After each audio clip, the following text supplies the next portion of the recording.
అరే మల్లేష జర పోయి లైన్లో నిలబడు బిడ్డ, నేను సంచులు తీసుకొని వస్తా గాని మా అయ్య కాదు ఒక్క అర్ధగంట ఉండి ఫోన్ కొట్టు, నేను బండి తీసుకొని వస్తూనే ఉంటా.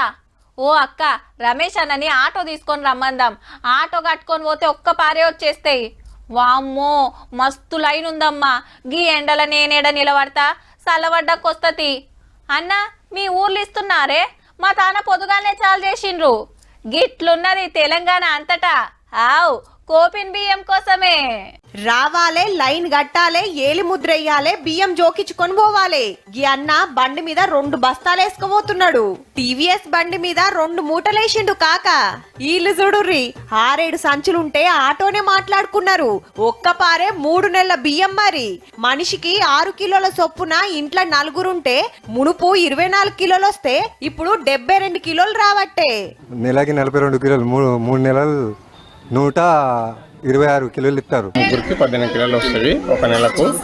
ఇంకా మాకు 3 నెలలు కాబట్టి 54 కిలోలు ఇచ్చిండు. ఆనలకు మిల్లుకెళ్లి లారీల బియ్యం తీసుకొచ్చుడు, కోపిందుక్నాలకు వంపుడు, పబ్లిక్ వంచుడు తిప్పలైతుందని ముందే సరిపోను స్టాక్ వంపి ఒక్క పారే వస్తురన్నట్టు. గవర్నమెంట్ కొద్దిగా మంచిగానే ఆలోచించింది. బాగులు వంకలు దాటి పోవాలంటే ఈ బురదల వర్షాకాలం కదా కొద్దిగా ఇబ్బంది బాగా ఉండే. అప్పుడు మాకు ఆటో ఛార్జీలు కావాలంటే 100 రూపాయలు, డీజిల్ కావాలా, ఆటో కావాలా, మాకు బండి దొరకదు, ఎడ్లు బండి రాదు, ఏం రాదు. ఇప్పుడు అయితే మాకు 3 నెలల బియ్యం ఒకటిసారి ఇస్తున్నారంటే మాకు బాగా సంతోషం ఉంటుంది. కాకుంటే ఒక్కటే తిప్పలు, పబ్లిక్ ఎక్కువసేపు లైన్లో నిలబడాలి, మళ్ళా ఏలి ముద్ర సుత 3 మాటలయ్యాలబ్బా. ఇప్పుడు 3 నెలలది ఒకటేసారి ఇవ్వటం వల్ల 3 సార్లు తమ్ తీసుకోవటం, 3 సార్లు కాంటాక్ట్ చేయటం వల్ల ఒక్కొక్క కార్డుకు 15 నిమిషాల నుంచి 20 నిమిషాలు టైం పడుతుంది. కార్డును మేము ట్రాన్సాక్షన్ చేయాలంటే దాదాపు ½ అన్ అవర్ అవుతుంది. ఒకేసారి 3 నెలలు వస్తట్టయితే అది తొందరగా పంపిణీ అవుతుంది. 2 మిషన్స్ ఉంటే తొందరగా అవుతుంది అని సేఫ్ ఉంటది. ఎండ తట్టుకోలేకపోతున్నాం అసలు. సర్వర్ డౌన్ అయ్యి సిగ్నల్ చక్కగా రాక అట్లా కొంత ఆలస్యమైతుందట.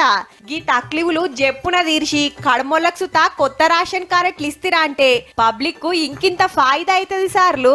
మీరైతే దబ్బున పోయి 3 నెలలై ఒక్కనాడే తెచ్చుకోర్రి. మరి అప్పుడు దొడ్డు బియ్యం ఇచ్చిర్రు, తినలేక చచ్చినాం.